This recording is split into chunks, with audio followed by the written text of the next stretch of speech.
ሰላም ኢየሱስ ክርስቶስ መሳኻትኩም ይኹን ክብራት የሕዋተኛ ሓተይም በሰላም ጎይታ ኢየሱስ ክርስቶስ በጽሓኩም እምበኣር ሎሚ እንሪኦ ሓሳብ ወይ ከስተንትነሉ ዘርፈትኩ ሓሳብ ጸሎት ማለት እንታይ ማለት እዩ ዝብል ሓሳብ እዩ። እዚ ከዓ ናብ ትምህርቲ ክርስቶስ ተመሊሰ ዝመሃረሉ ዝነበርኩ ግዜ ተመሊሰ ከስተንትን ስለ ዝገበረኒ ትምህርቲ ክርስቶስ ክንመሃር ከለና ንኣሽቱ ህፃናት ደቂ 7 8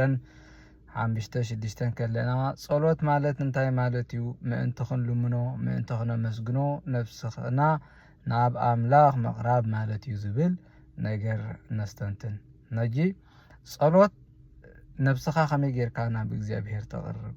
ምስ ሓደ እትፈትዎ ሰብ ክትዘራረብ ተኮይንካ ክትረኽበለካ ክትዕድለለካ ሓሳባትካ ክትገልጸለካ ድሌትካ ክትገልጸለካ ክርድኦ ኣለዎ ኮሙኒኬሽን ዝርርብ ክህልወካ ኣለዎ ክርዳእካ ዝብለካ ክሰምዕ ትብሎ ክሰምዓካ እንተኮይኑሲ ክትዘራረብ ኣለካ ጸሎት ከዓ ምስ እግዚአብሔር እትዘራረበሉ ነፍስኻ ናብ እግዚአብሔር ናብ ትእሙን ኣምላኽ ናብቲ ዘይጠልም ናብቲ ዘይክሕድ ናብቲ ዘይጥንጥን ኣምላኽ ከተቕርባን ከተብላን ከለኻ ኣወፊኻ ንዕኡ ግዜ ክትህብ ከለኻ ማለት እዩ ጸጋ እግዚአብሔር ትመልእ ምሕረት እግዚአብሔር ተቀበል ሰላም እግዚአብሔር ትመልእ ኩሉ ነገር ካብ ውሽጣዊ ዓለምካ እቲ ማንም ነገር ክህድኦ ዘይኽእል ማቴሪያል ነገር ክረጋግኦን ክህድኦን ዘይኽእል እግዚአብሔር ክመልኣካ ይርከብ ማለት እዩ።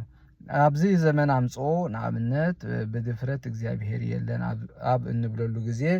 ብድፍረት ጸሎት ትርጉም የብሉን ኣብ እንብለሉ ግዜ ናይ ሰነፋት ገይሮም ዝርድእዎ ብዙሓት ሰባት ኣለዉ ወይ ከዓ ማዕቢልና ዝብሉ ሰባት ከዓ አይዲዮሎጂ ናይዚ ዘለናዮ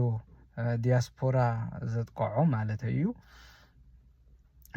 ነቲ ዘየለ ኣምላኽ ኣበይ ኣሎ እንታይ ክገብረልካ ግዜኻ ትጥፍእ ኣነ ማዕቢለየ ኣነ ሰልጢነየ ስለዚ እዚ ናይ ህንዳ ኣምላኽ እዚ ናይ ኤስያ ኣምላኽ ብሜዲቴሽን ኣቢልካ ክስታይ ተብሎ ሰላም ዝበለ ኣምላኽ ንዑ ምርካብ ይሕሸኒ እዚ እስኻ ትገብሮ ዘለኻ ፋሉላ ካይዳ እዩ ከምኡ ክኸውን ኣይነበሮን ስለዚ ገና ኣብቲ ድሑር ኣተሓሳስባን ርድኢትን ኢኻ ዝብሉኻ ሰባት እውን ኣይሰኣኑን ይኾኑ እንተኾነ ግን ጸሎት ማለት ካብ እግዚአብሔር ጸጋ ምቕባል ማለት እዩ ጸሎት ማለት ሰላም ምርካብ ማለት እዩ ጸሎት ማለት ዕረፍቲ ምርካብ ማለት እዩ ኣብ ሕቕፊ እግዚአብሔር ንእግዚአብሔር ብዓይኖም ዘይረኣይዎ ሰባት ዘየስተማቕርዎ ሰባት ኩሉ ግዜ ኣብ ናይ ምፍታሽ ክስታዮም ዘለዉ ኣነ ግን ንእግዚአብሔር ኣብ ኣሕዋተይ ሓተይ ይርዮ እቲ ካባኻትኩም ብዝቕበሎ ፍቕሪ ካባኻትኩም ብዝቕበሎ ምትብባዕ ካባኻትኩም ብዝቕበሎ ጸሎት ኣብ ጸሎት ኣለኻ ከሰንየካ ኣጆኻ ኣብ ዝብል እግዚአብሔር ይርኢ ኣብ ዓይኒ ሰብ ባርያ ስላሴ ዝተፈጠረ ክቡር ፍጥረት ናይ ኣምላኽ ስለ ዝኾነ ኣባኻትኩም ይርዮ ኣብ ቅዱስ ቁርባን ይርዮ ኣብ መስዋዕቲ ቅዳሴ ይርዮ ኣብ ጸሎት ይርዮ ስለዚ ጅዕንቲ ልቦናይ ከፊቱ ንውሽጠይ ብሒቱ ብጸጋኡ ዝመልአኒ እግዚአብሔር ኣምላኽሲ ይርዮን ይድህስሶን ስለዚ ብመንፈሰይ ይረኽቦ ብመንፈሰይ ክረኽቦ እንተኮይንኻ ብፍላይ ኣብዚ ናይ ጾም 40 ግዜ ናይ ጸሎትን ናይ ኣስተንትኖን ናይ ስግደትን ናይ ቃል ኣምላኽን ግዜ ክኸውን ኣለዎ ምክንያቱ ጾም ጸሎት እንተዘይብሉ ትርጉም የብሉን ብጸሎት ዝተሰነየ ጾም ግን በረኸት ኣለዎ ጸጋ ኣለዎ ልክዕ ንሕና ከምቲ ዓንተቦ ክብሎ ዝጸናሕኩ ንሓደ ትፈትዎ ሰብ ርኢኻ ዘይትመንዎ ዘይትጸግቦ እሞ ከዓ መመሊስካ እንተደኣ ትናፍቆ ኮንካ ክሳብ ክንደይ ከም እተፍቅሮ ዝገልጽ ነገር እዩ ንእግዚአብሔር ኣምላኽ ከዓ ግዜ እንተዘይሂብካዮ ልብኻ እንተዘይከፊትካሉ ምስኡ ግዜ እንተዘይሕሊፍካ እንተዘይተለማሚትካዮ እንተዘይጥዒምካዮ ክትፈልጦ ኣይትኽእልን ኢኻ ከተስተማቕሮ እውን ኣይትኽእልን ኢኻ ስለዚ ነቲ ኣዚና እንፈትዎ ሰብ ግዜ ንህቦ ኮና ኣብ ቤት ኣምላኽ ንኺድ ምስ በሉኒ ተሓጐስኩ ከም ዝብሎ ዳዊት ዘማራይ ንእግዚአብሔር ኣምላኽ ጎይታ ኩሉ ፍጥረት ኣብ ኩሉ ዝነብር ኣምላኽ ኣብ ዘኸድናዮ ቦታ ክንረኽቦ ንኽእል ኣምላኽ أمناي بحتي هيوتنا يخون أمناي محبراوي هيوتنا يخون أمناي بيت غسيان هيوتنا يخون أمناي منفساوي قبائتنا إن رغبو أملاح بحاكي بصولوت مسؤول كونيك تخنكون كنراخب كم زلنا يزاق آخر متن صلو زغبر كايو متن نيغزي أبيهر زقرب كايو متن غزي زهاب كايو متن زتلال خايو الناس تماقر كايو بالكلخة إذا كنتاتنا عالم شغلة كاني انتاي دا سلام غزي أبيهر أبوش خاي ملع عرفتي هبكا تستماقرو مو آيتمون ونيخا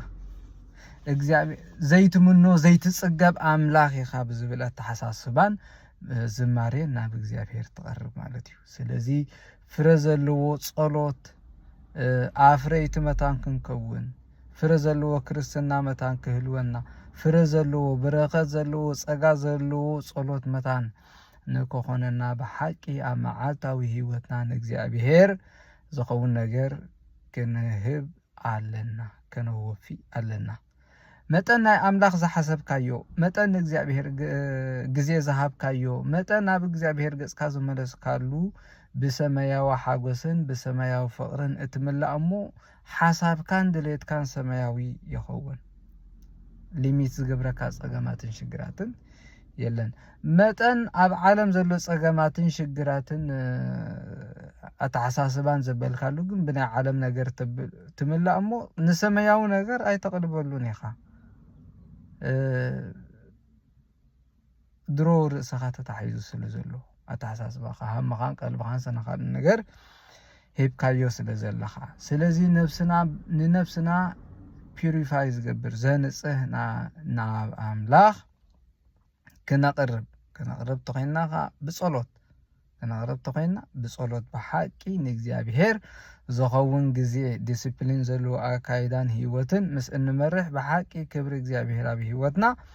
كنصبارق يجمرمو بكريستياناوي هيوتنا اننصبارقلو سماياو حاغوس انستماقرلو ابزا مدراويت هيوتنا خا تسفا زينقرصلو زبن كريستنان حوارياونتن እግዚአብሔር አምላክ يعدلنا ناي صلوت سبات يبلنا يغبرنا بحقي تسفا يقرصنا كيباتكم صلي زبل قدوس قالمو كيباتخنا صلي حاضر اخبلكم يدل ما مودعتا صلوت مالت من تخلو مسغنو من تخلو منو نفسنا ناب እግዚአብሔር مقرب مالتيو يقندلي